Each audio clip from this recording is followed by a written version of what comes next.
Hello everyone and welcome to Sunburned Albino's top 2020 Game of the Year list, ranked according to how much I like them and nothing else. I played 65 new releases total this year, on PS4, 5, Switch, and PC. It was a lot, but a lot of good stuff. 2020 was a great year for games because every year feels like a great year for games if you play a lot of games, which I apparently do.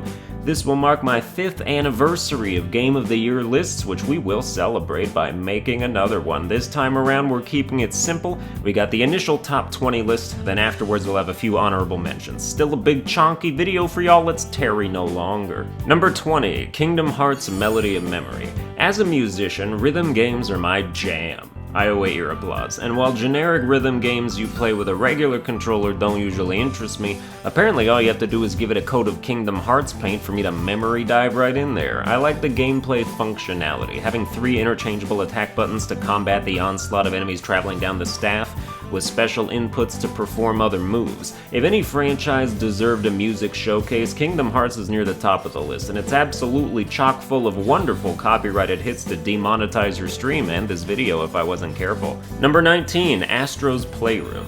Sure, it's a tech demo for the PS5 controller, but it's a damn good one. This free game should be everyone's introductory game to the PS5. After everything you kept hearing about haptic feedback and adaptive triggers, this game finally proves that those things can be significant. The controller is now so good at simulating real effects via vibration, I'm pretty sure it would give me an orgasm if I put it in my butt. When your character gets rained on, you can feel the individual droplets of rain on your controller, which instinctively makes me want to protect it from the elements by putting it in my butt. When the rain changes to hail, the impact severity is noticeably different, making it seem even more urgent that my controller should seek shelter within the safe cavernous confines of my butt.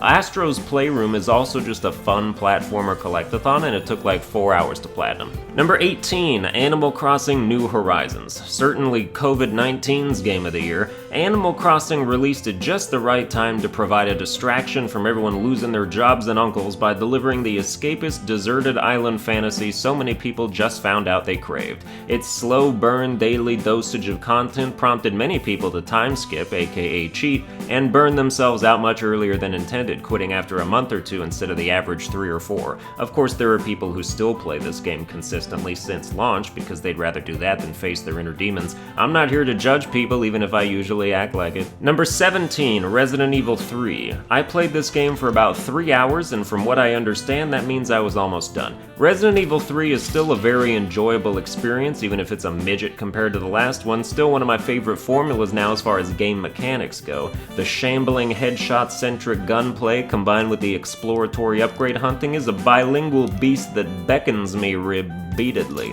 Number 16, Dreams. Dreams put its potential into the hands of its player base, a creation tool extravaganza where you can literally make and play anything. Animations, songs, music videos, entire games, side-scrollers, shooters, arcade fighters, blatant rip-offs of established IPs, faithful recreations of iconic locales, 2D levels that become 3D levels that become top-down levels, anything. And those players did a bang-up job. Sure, some of them made horrific nonsense, but plenty of them made innovative and talented and wacky stuff that's all worth seeing and appreciating for the effort that went into them by people who were just like us. Number 15, Doom Eternal. I like Doom Eternal. I think it's fun, but I had a better time with the first one. Maybe because I could just shoot at people's heads brainlessly without having to think about which 3 weak spots to exploit in what order on one enemy in a crowd of dozens. I do like the addition of harder platform challenges and the ability to activate cheats for previously completed levels for fun while still working on progression. It's still probably the best pure FPS that came out this year. Number 14, Hades.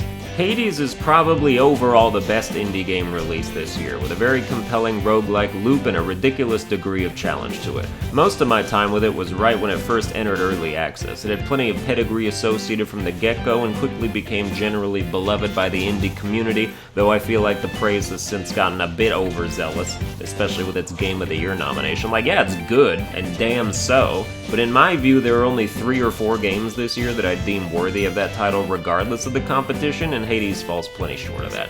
Still get it though. The main character's constant stream of banal dialogue makes me want to rip my ears off and plug his mouth with them, but I'm sure few share my convictions there. Number 13, Bugsnax. You think this is a meme, but I tell you it is not a meme. I've beaten Bugsnax all the way through twice, and I thoroughly enjoyed almost every moment. It's just plain fun. One review I read from Game Informer said that the creature capturing never hits its stride. I couldn't disagree more. Catching Bugsnax is pure joy distilled in sugary goodness, and especially when you start to get expert at it, running around capturing creatures like a machine is fulfilling on a spiritual level, and since that's pretty much literally all you do in this game, I was in very good spirits. Number 12, Demon Souls. Of all the Souls games, Demon Souls feels like the one where you need the most background information prior to playing. You can dick your way through Dark Souls and Bloodborne with little to no knowledge-oriented assistance, but if you do that in Demon Souls, you suffer in more ways than one, whether it's creating nigh impossible scenarios with world tendency, or just remaining underpowered. My second playthrough of this game was twice as fun and satisfying as the first, and took a third of the time to beat. As such, I think this is also the most masterable Souls game on the market, so I understand why it's some people's favorite. For as much as I think the game falters in some areas, like how its entire multiplayer cooperative system is designed counterintuitively to the idea of sustained co-op with the same person, I find the combat to be the best Souls has to offer, the visuals to be the best Souls has to offer, and the combat and visuals to be the best Souls has to offer. Number 11, Fairy Tail. One of the nichest games on the market. Fairy Tail is a turn-based RPG with the story and namesake of the anime, which happens to be one of, if not my favorite anime of all time, which is like 60% of why I liked it enough to play it for 40 hours over the course of 3 days when it launched. The other 40% was the RPG mechanics, which while not particularly deep, produced an incredibly satisfying grind loop in the endgame of prestiging everyone until their stats maxed out, equipping them with the best stuff, and unleashing team-based AoE hell on every poor sap unlucky enough to be in our way. The story is a retread of events taking place after the 4th season, I think, so feel free to watch over 100 episodes to get up to speed first. This game is for Fairy Tail fans, and that fact is very apparent, so I don't recommend it to anyone who isn't one, but this was right smack dab in the center of my wheelhouse. Just don't buy the DLC characters, they wanted like fucking $20 for each one. Absolute madmen over there. Number 10, Monster Train. Getting into our top 10 and the best deck builder of the year, Monster Train is a card PG that gives you monsters and spells to use to protect different levels of a train. This game's title is not a diversion, nothing hiding beneath the surface on this one, but it's all very good and the game doesn't hide that from you either. Number 9, Monster Sanctuary. This game came out when I was already basically done with the script and my order, and my laziness told me not to bother, but luckily I overcame it because Monster Sanctuary is the best creature capture game without Pokemon in the title. Imagine Pokemon as a 2D Metroidvania puzzle platformer with skill trees. If you had asked me to do that, I would have been like, excuse me? But seeing it in action, it becomes apparent right out of the gate that you're onto something special here. This is the new gold standard for Pokemon-like games, a genre which has been taking off recently, and thanks to Monster Sanctuary has just reached orbit. Number 8, Final Fantasy VII Remake. Final Fantasy has finally done what I've waited a decade for it to do, which is take a franchise story I'm very interested in and wrap it in a combat package I can tolerate. The more free-form, action-oriented battles take place in a gorgeously rendered world with beautifully drawn and distinct characters, and certainly give me hope that I'll be able to invest myself in future titles. Also, congratulations to Sephiroth, but still forever hashtag Tifa for Smash. Number 7, Nioh II. Nioh is one of those games where I forget how good it is until I'm playing it again, and then I'm like, oh, this is absolutely fantastic. The original Nioh was my game of the year in 2017, partly because I had a blast with it, and partly because it had very little competition. We've got much more competition this time around for Nioh II, which in my mind is mostly more of the same, but a little bit better. But that's more of the same as something that was really damn good, so yes, more of that please. But so while Nioh II takes the 7th slot instead of the 1st, it's only because 2020 really tested its resolve, and it still performed admirably. Number 6, Immortals Phoenix Rising.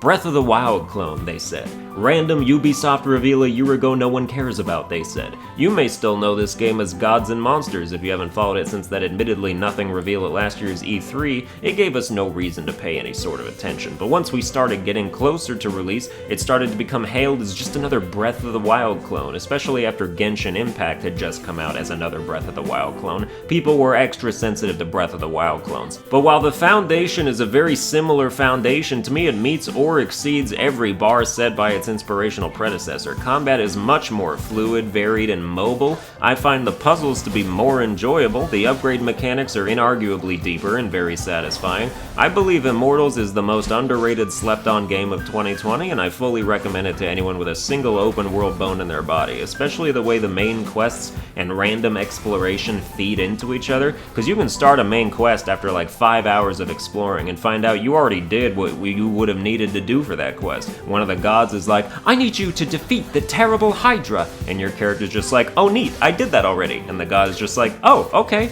and gives you their blessing, and you feel like a badass. Number 5, The Last of Us 2. It doesn't matter what you say about this game, if you purport to like it in any capacity, people will rise up out of their graves to call you a fucking idiot, even though the majority opinion is that it's very good, which is why it was second place in the Player's Choice category for Game of the Year at Game Awards. You all could have voted for any game in existence, and The Last of Us 2 only lost to Ghost of Tsushima by like 10 or 15%. The players have spoken. If you think most people hate this game, you're in denial. It's frankly pathetic, and I'm done being nice about it. The Last of Us 2 is one of the most immersive experiences of the entire PS4 generation. It pulls you in, keeps you guessing, and makes bold narrative decisions at almost every turn involving trust, human nature, revenge, forgiveness, and peace. Scavenging buildings is a blast, the gunplay is great, the game is meaty and long without dragging, and even has a super satisfying New Game Plus mode that's worth taking advantage of. Haters gonna hate, but this game will keep selling, and if it gets a PS5 upgrade to enhance the already stupendous visuals and character animations, forget about it. Number 4, Crash Bandicoot 4, It's About Time.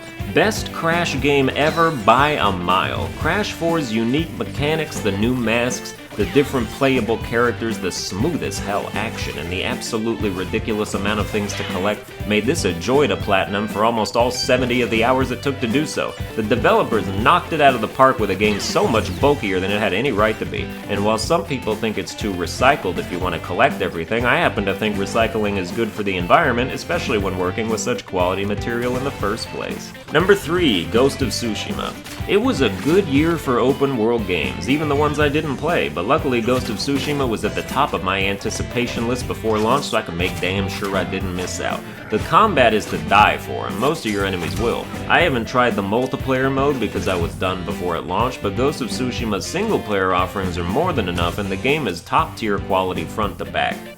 Number 2, Ori and the Will of the Wisps. The sequel to the most brilliantly beautiful game of all time is now the most brilliantly beautiful game of all time. The art is transcendent, the sound is immaculate now that they fixed the audio glitches it launched with, and everything is peppered with a graceful serenity that is unparalleled anywhere else. This game's new combat eclipses the first with such severity that it almost renders it retroactively unplayable, even more than Kingdom Hearts 2 did to the original. That's what you want out of a sequel, to be so good that the original shrivels up in its shadow no matter how good it was to begin with. This might not be my actual game of the year, but it's the game of all games that I will wholeheartedly recommend to every living being in this universe. If you've ever played a 2D game in your life, get into the Ori franchise. Play the original first, so you're not spoiled by the upgrades of the sequel, and then introduce yourself to perfection.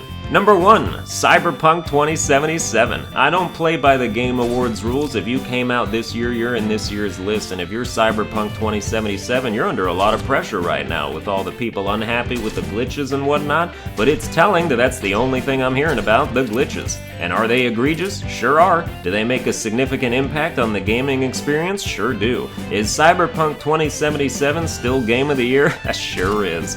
Like Skyrim before it, Cyberpunk cannot be sunk by its technical imperfections, which despite their best efforts are decidedly unable to drown all the fantastic features this game has going for it. And I say that as someone who bought the PS4 version and won't be refunding it. Not to mention they'll be fixed by the time the next Game Awards rolls around anyway, so I doubt they'll be much of a factor. Cyberpunk is the most bingeable game I've played this year. My sessions only end when there's an error in the application, which is like twice a day, so I treat them like a timer going off telling me it's time for bed, because it's 4 a.m. and you spent the last 9 hours gleefully ignoring the main quest and having the time of your life doing it. This game takes the best combat and RPG mechanics from stuff like Fallout and Skyrim and puts them in such an engrossing package that you wouldn't even mind just doing routine assassination gigs over and over, because you know you're building your stats and leveling up and selecting relevant perks and becoming an absolute unit. This game has weeks worth of content, and when I say weeks, I mean 24 hours a day, 7 days a week weeks, and that's just in one playthrough, when you know you gotta try all 3 life paths and do different builds and get different endings. There's no question this is the biggest game of 2020, and it only helps its cause that it's also the most fun. The more games I play, the more games I want to put on a list. Top 10s used to suffice, and are an industry staple, but now top 20s are the norm for me, and it's still not enough because there's always a few more games who deserve at least a little recognition beyond those digits. So here's 3 honorable mentions, extending the previous ranking going from 23 to 21. Number 23, Neon Abyss. A 2D roguelike action platformer, Neon Abyss is a competent entry in the roguelike genre and is capable of providing more than a few hours of entertainment. That's pretty much all that need be said about it. Find new weapons, items, upgrades, fight bosses, start all over again with some permanent progression, that's Neon Abyss. Number 22, Destroy All Humans. Destroy All Humans is a time capsule that went through an underground car wash. It's the same game plucked out of the early 2000s before people thought you should lose your job for saying the word retarded, and retains that crass and irreverent attitude in the face of all its blue-haired critics. But it's also gotten a tune-up. For all the game says about delivering you the exact same game in a more visually appealing package, a lot of gameplay mechanics were tweaked under the hood for the better, and result in a more modern feel with enhanced quality of life. This makes the remake the definitive way to experience the game, which I recommend to anyone who wants to remember what life was like before Polygon existed. Number 21, Sackboy: A Big Adventure. If you're looking for a platformer with style, sheen, and a bomb soundtrack, look no further than Sackboy. If you're looking for one that's interesting for more than 3 levels at a time, maybe look elsewhere. This game truly shines during its special music levels, where every obstacle and environmental set piece moves in rhythm to the beat, which is an absolute joy to behold the first time you see it, and made me wish way more of the levels were like that. Functionally, the platforming is slow and ineffectual, but this game is still good for a little at a time as you inch your way to the end. Because I know people will be asking, I'd like to point out that I never got the chance to play Spider-Man Miles Morales, Assassin's Creed Valhalla, or Watch Dogs Legion. All 3 of those probably had a decent shot to make the list in some capacity because I was interested in them, but I either did not have time or the will to spend the money amidst all these dozens and dozens of other games and even consoles that launched this year. And from what we've already seen announced, 2021 doesn't look like it's gonna slow down at all. This is my favorite kind of video to make every year because at the risk of sounding like an industry executive, it's a celebration of gaming as a whole. But that's gonna do it for this list. I hope you enjoyed it. If you did, you can like, share, and subscribe, and I will see you guys next time.